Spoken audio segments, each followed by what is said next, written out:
नमस्कार, दोपहर 12 बजे के समाचारों में आपका स्वागत है। मैं हूं पूजा पांडे। समाचारों में सबसे पहले नजर डालते हैं आज की हेडलाइंस पर।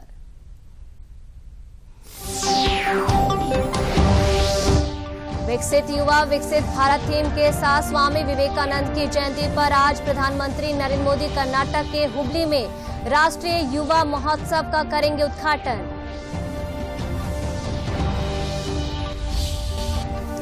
दुनिया का सबसे लंबा और भव्य शानदार गंगा विलास क्रूज पहुंचा वाराणसी। 13 जनवरी को प्रधानमंत्री करेंगे काशी से डिब्रूगढ़ के लिए रवाना।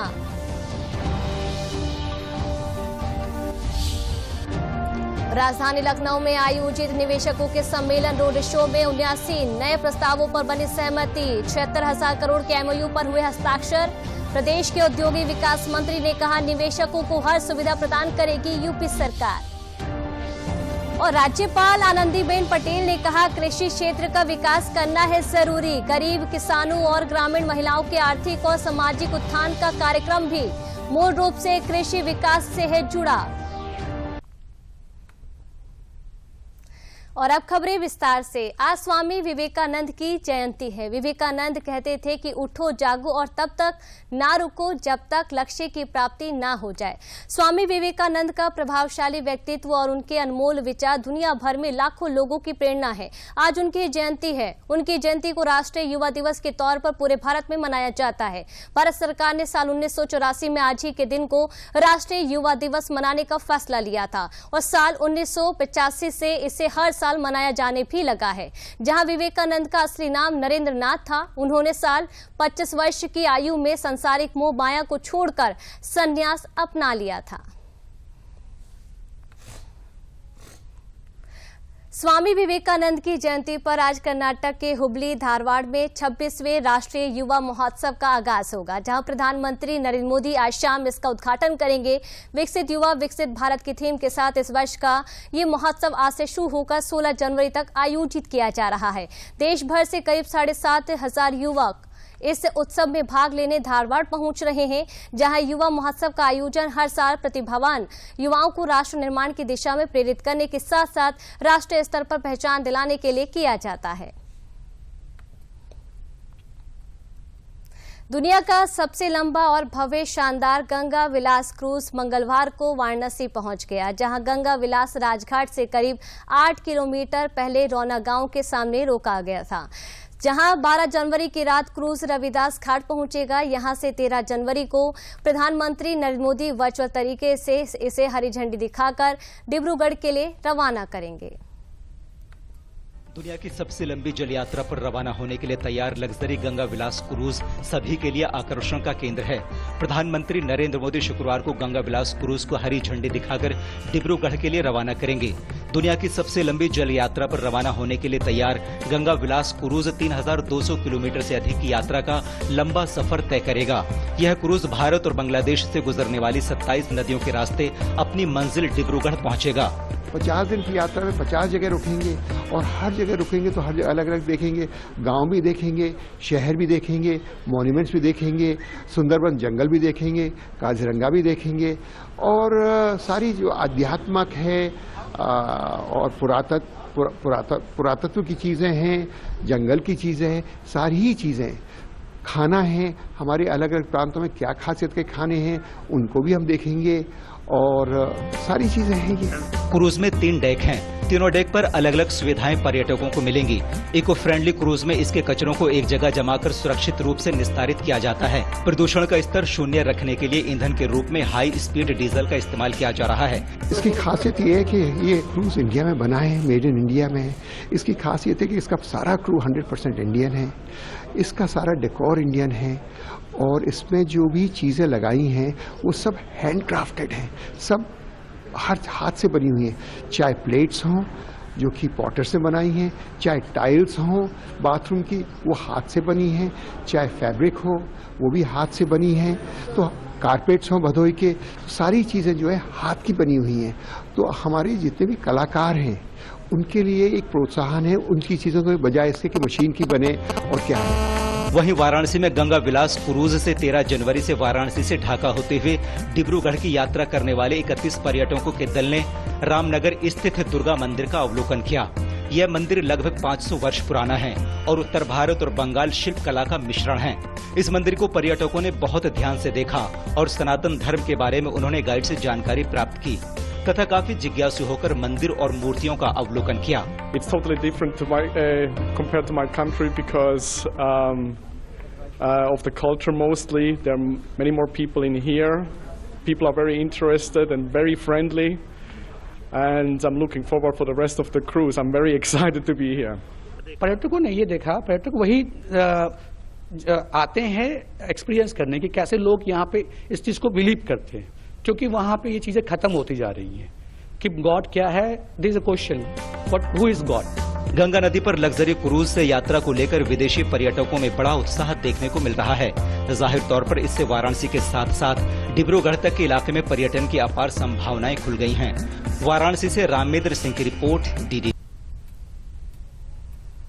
राजधानी लखनऊ में कल ग्लोबल इन्वेस्टर समिट साल 2023 के आयोजन से पूर्व रोड शो का आयोजन किया गया। आयोजन में आए निवेशकों ने कहा कि अब प्रदेश में निवेश का बेहतर माहौल है। इस अवसर पर 79 नए प्रस्तावों पर सहमति बनी और निवेशकों के साथ 76,867 करोड़ के निवेश करार की औपचारिकताएं पूरी की गई। इस अवसर पर प्रदेश के औद्योगिक विकास मंत्री नंद गोपाल गुप्ता नंदी ने कहा कि उद्योगपति के लिए यहाँ पर सभी सुविधाएं हैं। उन्होंने कहा कि बस तो यहाँ निवेश करने को तैयार हो, सारी सुविधाएं उन्हें सरकार की तरफ से दी जाएंगी। उन्होंने इस अवसर पर कहा कि प्रधानमंत्री के मार्गदर्शन और मुख्यमंत्री योगी आदित्यनाथ की मेहनत का परिणाम है कि ग्लोबल इन्वेस्टर समिट के लक्ष्य से भी ज्यादा निवेश होने जा रहा है। इस अवसर पर कनाडा के राज्य ओंटारियो सरकार के स्वास्थ्य मंत्री माइकल टिबोलो ने कहा कि भारत और कनाडा के बीच पिछले कुछ सालों में द्विपक्षीय व्यापार तेजी से बढ़ा है। हाल के वर्षों में भारतीयों ने कनाडा में निवेश में काफी रुचि दिखाई है। आने वाले समय में द्विपक्षीय व्यापार में और बढ़ोतरी की उम्मीद है।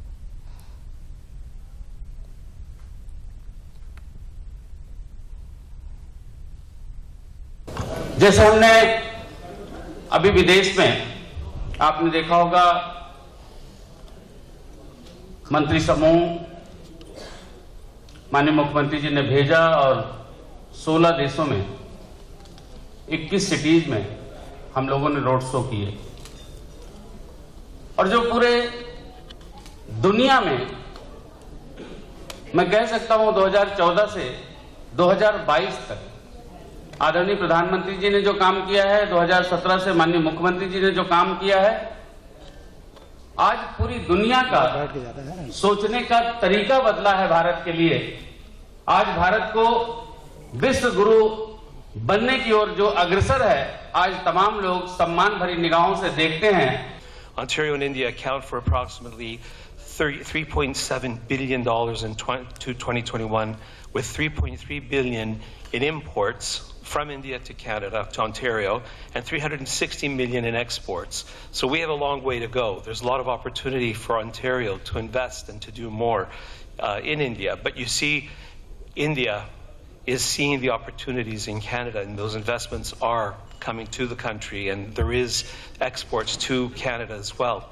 Two-way trade is about $10.5 billion, and services exceed $6.67 billion. To give you an idea of what's happening between Ontario and India, two-way foreign direct investment is now at $5 billion, while portfolio investment. राजधानी लखनऊ में कल global investor summit के आयोजन से पूर्व road show का आयोजन किया गया। इस आयोजन में आए निवेशकों ने कहा कि प्रदेश में माहौल बदल गया है और अब यहां लोग उद्योग स्थापित करने के लिए आकर्षित हो रहे हैं, जिससे प्रदेश के औद्योगिक विकास के साथ बड़े पैमाने पर रोजगार सृजन भी होगा। ग्लोबल इन्वेस्टर समिट के जरिए प्रदेश में निवेश आकर्षित करने के लिए एक बड़ी पहल की गई है और उसके सकारात्मक परिणाम नजर आ रहे हैं। आज लखनऊ में रोड शो के दौरान तमाम उद्योगपति निवेशक आए यहाँ पर, और क्या कुछ उनकी प्रतिक्रिया है, आइए सीधे उन्हीं से जानते हैं। सर, किस तरीके की अनुभूति लगती है यूपी में आके? सर, यूपी में आके लगता है कि मतलब लैंड ऑर्डर सुधरा है और जो प्रक्रिया है, जो मतलब लाइसेंसिंग प्रक्रिया है, वो समाप्त हो गई है।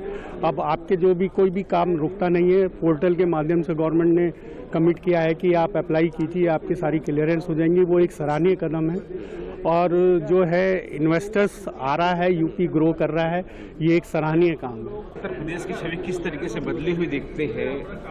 GIS हो रहा है, यहाँ पे आप लोग निवेश के लिए यहाँ आकर्षित हो रहे हैं, क्या बदलाव लगा आपको? पहले तो मैं ये कहना चाहूँगा सब पत्रकार बंधुओं का बहुत मैं अभिनंदन करना चाहूँगा जो आपने मुझे इसके लिए अपॉर्चुनिटी दी। और यहाँ पे हमारे मुख्यमंत्री योगी आदित्यनाथ जी ने जिस तरीके से एक एनवायरनमेंट डेवलप किया है, यहाँ पे सुरक्षा की एक भावना पैदा हुई है, जिससे कहीं के भी पूरे देश भर के क्या विदेशों के भी इंडस्ट्रियलिस्ट यहाँ पे आके अपनी अपनी इंडस्ट्री लगाना चाहते हैं और ये उनकी पहल सराहनीय है। यूपी में किस तरीके की संभावनाएं देखते हैं आप? GIS एक बड़ा आयोजन है और आप लोगों के लिए कितना ये सहूलियत भरा है उत्तर प्रदेश में जो सरकार ने प्रक्रिया अपनाई है? देखिए, उत्तर प्रदेश सरकार की जो पॉलिसी है एक बहुत इन्वेस्टर फ्रेंडली पॉलिसी है। और सबसे पहले मैं कहना चाहूँगा इन्वेस्टर क्या दिखता है, दो चीज़ें दिखता है कि उस जगह पे डिमांड है या नहीं है, मेरे को मैं माल बनाऊंगा तो बिक पाएगा नहीं बिक पाएगा, वो हमको आज उत्तर प्रदेश में दिखता है। बहुत अच्छा डेवलपमेंट चल रहा है उत्तर प्रदेश में। दूसरा सबसे बड़ा सवाल होता है अगर डिमांड है, हम यहाँ बनाएंगे तो हमारा पैसा और जो हमारा फैसिलिटीज है सुरक्षित है या नहीं है, हमें वो दिखती है। आज उत्तर प्रदेश में लॉ एंड ऑर्डर सिचुएशन बहुत अच्छा हो गया।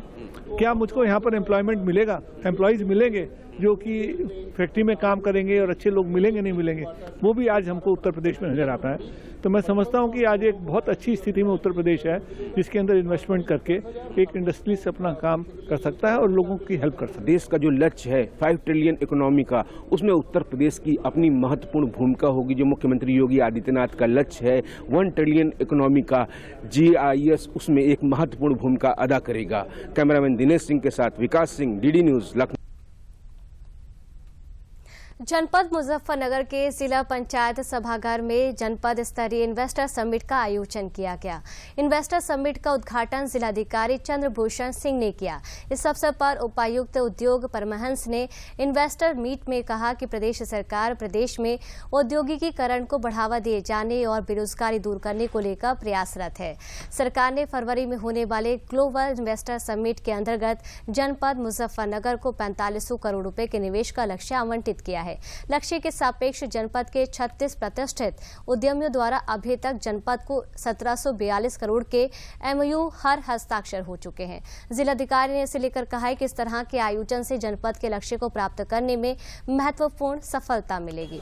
यूपी में फरवरी माह में एक ग्लोबल इन्वेस्टर समिट हो रही है। उसके लिए आज जो योजनाएं हैं, जो इंडस्ट्रियल पॉलिसी आई है नई, उसको बताने के लिए जिलाधिकारी महोदय की अध्यक्षता में एक बैठक आज की गई थी, जिसमें सभी उद्यमी और विभाग आए हुए थे। उन योजनाओं के बारे में, उस पॉलिसी के बारे में विस्तार से सभी को बताया गया। और मुजफ्फरनगर से लगभग 1800 करोड़ से अधिक के इन्वेस्टमेंट अभी तक आ चुके हैं और यूपी का लक्ष्य तो 10 लाख करोड़ का है। तो उम्मीद है जो मुजफ्फरनगर का लक्ष्य है उससे अधिक हम लोग इन्वेस्टमेंट मुजफ्फरनगर में लाएंगे। एक बहुत अच्छा माहौल इस समय प्रदेश में भी और हमारे मुजफ्फरनगर में भी है। उद्योग बढ़ेगा तो जिले की भी तरक्की होगी और देश की। यहाँ रुकते एक छोटे से ब्रेक के लिए, ब्रेक के उस पार कुछ और समाचारों का रुख करेंगे। पर बैंकिंग में नहीं। वैसे भी RBI कहता है सीनियर सिटीजन सबसे पहले। अगर आप 70 साल से ऊपर हैं और आप बैंक नहीं जा सकते तो बैंक आएगा आपके पास जरूरी सेवाएं लेकर, वो भी वाजिब दरों पर। सीनियर सबसे पहले।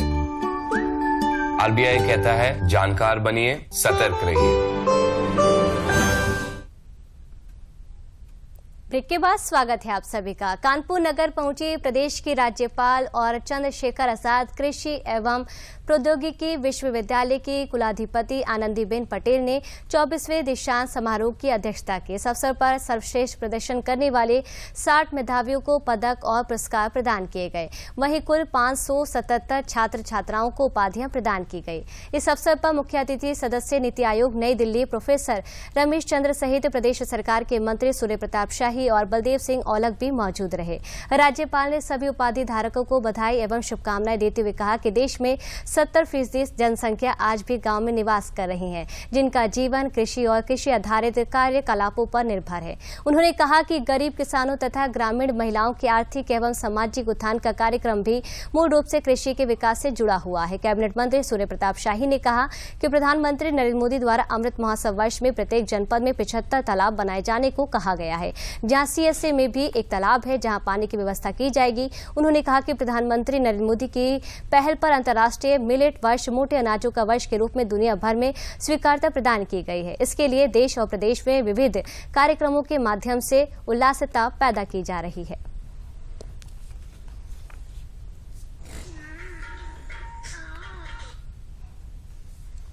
देश की 70% जनसंख्या गांवों में निवास करती है, जिनका जीवन कृषि एवं कृषि आधारित कार्यकलापों पर निर्भर है। गरीब किसानों तथा ग्रामीण महिलाओं के आर्थिक एवं सामाजिक उत्थान का कार्यक्रम भी मूल रूप से कृषि के विकास के साथ ही जुड़ा हुआ है। आज कृषि में महिलाओं का योगदान 65 से 70% तक है, परंतु अधिकांश महिलाएं नई तकनीकों को अपनाने और आधुनिक वैज्ञानिक तरीकों का लाभ उठाने में थोड़ी पीछे। ये अच्छा ध्यान दिलाया है माननीय राज्यपाल जी ने, जिसके माध्यम से ये उसके भीतर पानी लाए जाने की व्यवस्था करें। ये मैं उम्मीद करता हूँ कि जल्दी ही व्यवस्था हो जाएगी। अंतर्राष्ट्रीय मिलेट वर्ष मोटे अनाजों के वर्ष के रूप में सारी दुनिया ने इसको स्वीकारता प्रदान की है आदरणीय प्रधानमंत्री मोदी जी की पहल पर, और इसके लिए देश में और प्रदेश में विविध कार्यक्रमों के माध्यम से और जागरूकता पैदा की जा रही है। हमारे राज्य के भीतर बाजरे की खेती देश में सर्वाधिक होती है और हम लगभग 12 लाख मीट्रिक टन बाजरा हर साल पैदा करते हैं। योगी आदित्यनाथ जी की सरकार ने इस बात का पहल करते हुए कि हमारे कृषक मिलेट्स की खेती की ओर आगे बढ़ें, इस नाते इस साल हम लोगों ने MSP के बेसिस पर 46,000 मीट्रिक टन बाजरे की खरीद लगभग 101 करोड़ रुपए की खरीद हम लोगों ने किया है। राज्य के भीतर 75 वर्षों में यह पहला प्रयास है जब बाजरे की खरीदारी हुई। 161 किलोमीटर लंबे बाराबंकी अकबरपुर रेलवे मार्ग की दूसरी लाइन पर काम तेजी से चल रहा है, जहां 1116 करोड़ रुपए से चल रहे रेलवे के दोहरीकरण कार्य में 22 किलोमीटर का काम पूरा भी हो चुका है, जिसके अंतर्गत बाराबंकी जिले के कई छोटे छोटे स्टेशनों पर काम पूरा कर लिया गया है। इस काम के पूरा होने के बाद अयोध्या की कनेक्टिविटी और अच्छी हो जाएगी, जहाँ रेलवे मंत्रालय ने ट्वीट कर इस बात की जानकारी भी दी है। वहीं बाराबंकी अकबरपुर रेलवे लाइन के दोहरीकरण को लेकर यात्रियों ने काफी खुशी जताई है। उनका कहना है कि इससे यात्रा में उनके समय की काफी बचत होगी और उन्हें दूसरे माध्यमों से यात्रा नहीं करनी पड़ेगी। बाराबंकी रेलवे स्टेशन के स्टेशन अधीक्षक पीयूष वर्मा ने बताया कि दोहरीकरण का कार्य तेजी से करवाया जा रहा है, जिससे जल्द से जल्द बाराबंकी से अकबरपुर के बीच की कनेक्टिविटी को और अच्छा किया जा सके। इससे यात्रियों को तो सुविधा होगी और साथ ही मालगाड़ियां भी ज्यादा से ज्यादा गुजर सकेंगी। आगे बढ़ते हैं और परीक्षा पर चर्चा को लेकर बात करते हैं। प्रधानमंत्री नरेंद्र मोदी की परीक्षा पर चर्चा कार्यक्रम ने देश के होनहारों के लिए नए आयाम स्थापित किए हैं। परीक्षा पर चर्चा ने जहां प्रधानमंत्री को देश के युवाओं के संरक्षक के रूप में सशक्त परिचय कराया, तो वहीं प्रधानमंत्री के दिए गए टिप्स ने छात्र छात्राओं के मन में परीक्षा को लेकर उपजने वाले भय को निर्मूल किया है। जहाँ अयोध्या जनपद से अनिल सरस्वती विद्या मंदिर सीनियर सेकेंडरी स्कूल से परीक्षा पर चर्चा कार्यक्रम में किए गए छात्र ने प्रधानमंत्री नरेंद्र मोदी का आभार व्यक्त करते हुए कहा है कि हमने कल्पना भी नहीं की थी कि कभी हम प्रधानमंत्री से मिल सकेंगे और रूबरू होकर आमने सामने बात भी कर सकेंगे। जहां प्रयागराज में पढ़ाई कर रहे संघर्ष सिंह ने कहा कि परीक्षा पर चर्चा कार्यक्रम में शामिल होने के बाद वहां से मिले टिप्स ने हमारी परीक्षा के प्रति सोच को ही बदल दिया है। नतीजा ये आया कि हम उच्च अंक प्राप्त कर परीक्षा में सफल हुए। आगे बात करते हैं परीक्षा पर चर्चा पर ही। साल 2018 में प्रधानमंत्री नरेंद्र मोदी ने परीक्षा पे चर्चा के तहत विद्यार्थियों से सीधा संवाद की शुरुआत की थी। बोर्ड परीक्षाओं के तनाव को कम करने की इस पहल को विद्यार्थियों के साथ ही शिक्षकों और अभिभावकों ने भी सराहा है। इस बार 27 जनवरी को परीक्षा पे चर्चा का आयोजन हो रहा है। नरेंद्र मोदी एक बार फिर बोर्ड परीक्षार्थियों से सीधा संवाद करने वाले हैं। परीक्षा पे चर्चा का छठा संस्करण 27 जनवरी को होगा। छात्र छात्राओं को अपने सपनों और लक्ष्यों को पूरा करने में परीक्षा पे चर्चा एक सार्थक पहल है। साल 2018 में इसकी शुरुआत हुई थी। उसके बाद साल 2020 में लखनऊ मंडल के अध्यापक और विद्यार्थियों ने भी परीक्षा पे चर्चा में सक्रिय रूप से प्रतिभाग किया था। परीक्षा पे चर्चा में शामिल हो चुके अध्यापक और छात्र छात्राएं इससे प्राप्त अनुभवों से आज भी लाभ उठा रहे हैं। हमें प्रधानमंत्री से मिलना है तो एक डर भी रहता है कि हम क्या बोलेंगे, इतने फॉर्मल इंसान है वो, कैसे बात करेंगे।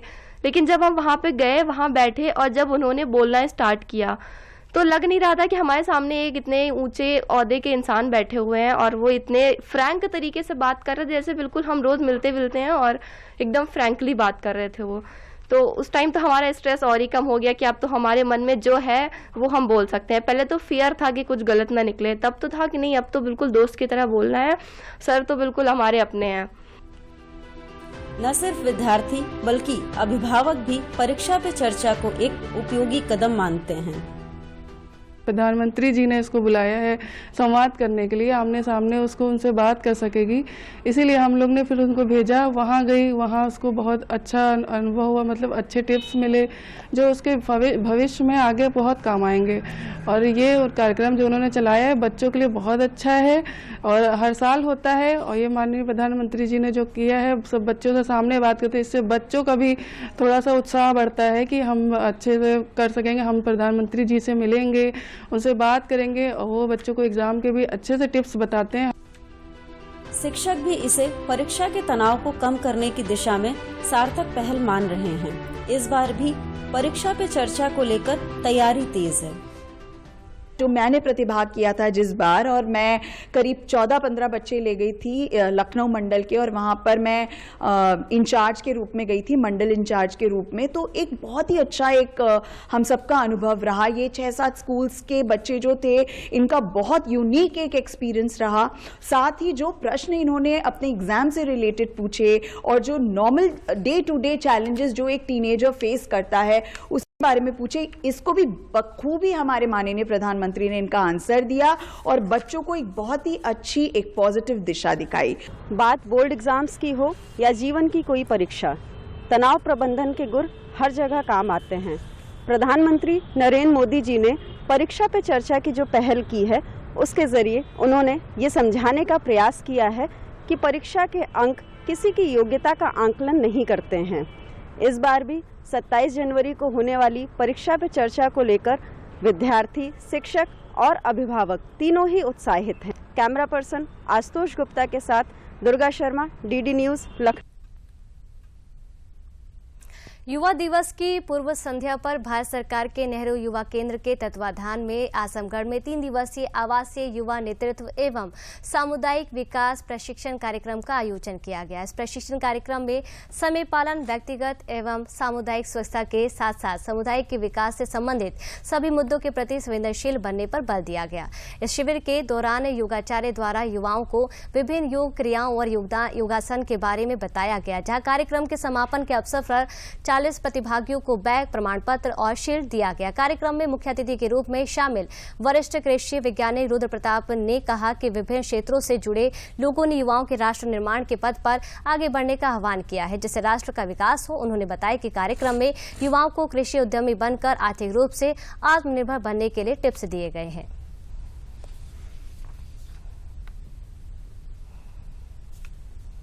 हमारे माननीय कुलपति जी हैं, हमारे माननीय निदेशक प्रसार महोदय हैं, हमारे प्रभारी अधिकारी महोदय हैं, सारे लोगों के कुशल नेतृत्व में हम कृषि विज्ञान केंद्र कोटवा पर युवाओं के उन्नति के लिए लगातार जो हमारा व्यावसायिक प्रशिक्षण है या जिसको हम रोजगार परक प्रशिक्षण कहते हैं, वो हम देने का कार्य कर रहे हैं, जिससे हमारे बहुत से युवा जनपद के जो विभिन्न जगहों पे श्रमिक के रूप में काम करते थे, आज वो एक विभिन्न क्षेत्रों में सफल उद्यमी बनकर स्थापित हो चुके हैं और माननीय प्रधानमंत्री जी के आत्मनिर्भर भारत की संकल्पना को साकार कर।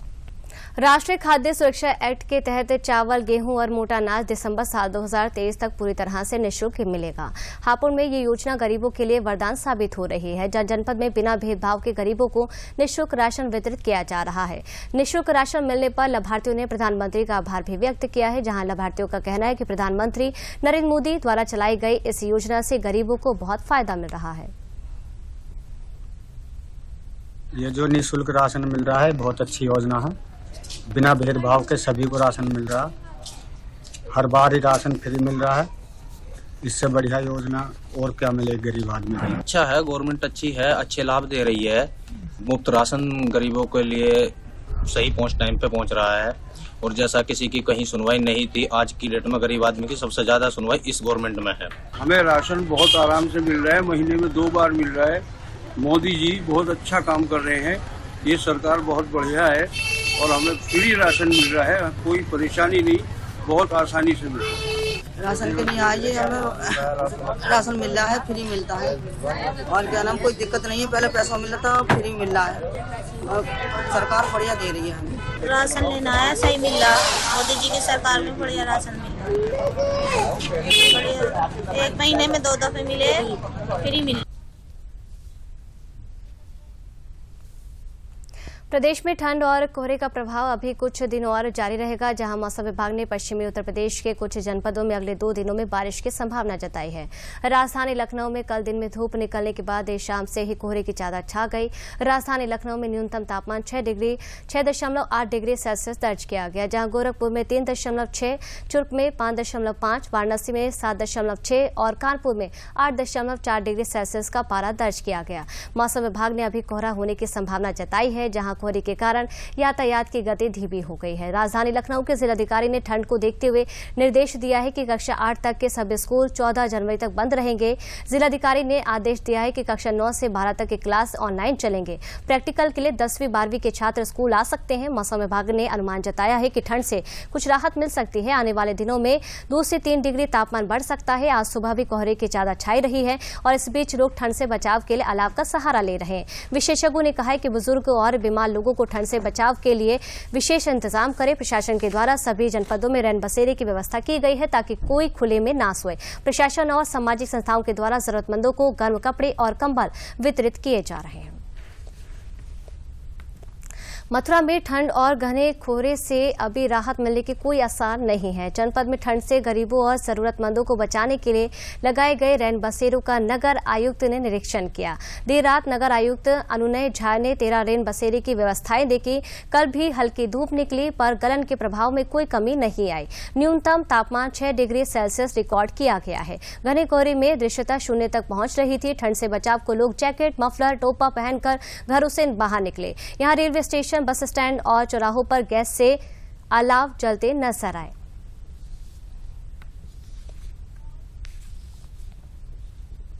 रैन बसेरा के लिए सबसे पहले तो मैं माननीय मुख्यमंत्री महोदय जी को धन्यवाद दे रहा हूं, जो गरीबों के लिए, एक निसहाय व्यक्तियों के लिए जिसके पास 1 रुपये भी नहीं हो, उसके लिए इतनी अच्छी व्यवस्थाएं की है ये तो कहना ही बड़ी, जितना कहेंगे उतना कम ही कहेंगे जो सरकार कर रहा है इस समय। तो मुख्यमंत्री योगी आदित्यनाथ ने गंगा विलास क्रूज की काशी से शुरुआत के लिए प्रधानमंत्री का आभार व्यक्त किया है। उन्होंने कहा कि उत्तर प्रदेश के लिए बड़े गर्व का अवसर है। देश के यशस्वी प्रधानमंत्री और वाराणसी के लोकप्रिय सांसद आदरणीय श्री नरेंद्र मोदी जी के कर कमलों से गंगा विलास क्रूज सेवा का शुभारंभ हो रहा है। प्रोत्साहित करने के साथ साथ रोजगार के नए अवसर सृजित करेगी, स्थानीय उत्पादों एवं हस्तशिल्पों को बढ़ावा देगी। इस प्रकार यह क्रूज सेवा माननीय प्रधानमंत्री जी की मंशा के अनुरूप अर्थगंगा की परिकल्पना को साकार करने में उपयोगी सिद्ध होगी। आजादी के अमृत महोत्सव वर्ष में गंगा विलास क्रूज सेवा का संचालन माननीय प्रधानमंत्री जी के एक भारत श्रेष्ठ भारत की संकल्पना को भी एक नई ऊंचाई प्रदान करेगा। श्री काशी विश्वनाथ धाम बनने से वाराणसी में पर्यटकों और श्रद्धालुओं की संख्या कई गुना बढ़ी है। आदरणीय प्रधानमंत्री जी के कुशल मार्गदर्शन में राष्ट्रीय जलमार्ग संख्या 1 प्रारंभ हो गया है। बाबा विश्वनाथ के दर्शन पूजन के लिए श्रद्धालु अब जल, थल और नभ तीनों मार्गों से काशी आ सकते हैं। राज्य सरकार प्रदेश में आने वाले सभी पर्यटकों और श्रद्धालुओं को बेहतरीन सुविधाएं उपलब्ध कराने के लिए कृत संकल्पित है। इस उद्देश्य के साथ प्रदेश सरकार लगातार प्रयास कर रही है। उत्तर प्रदेश आने वाले पर्यटक एवं श्रद्धालु यहां अपने प्रवास की सुखद स्मृतियां लेकर जाते हैं। गंगा विलास क्रूज सेवा के सफल संचालन के लिए मेरी मंगलमय। समाचारों में मेरे साथ फिलहाल के लिए इतना ही। नमस्कार।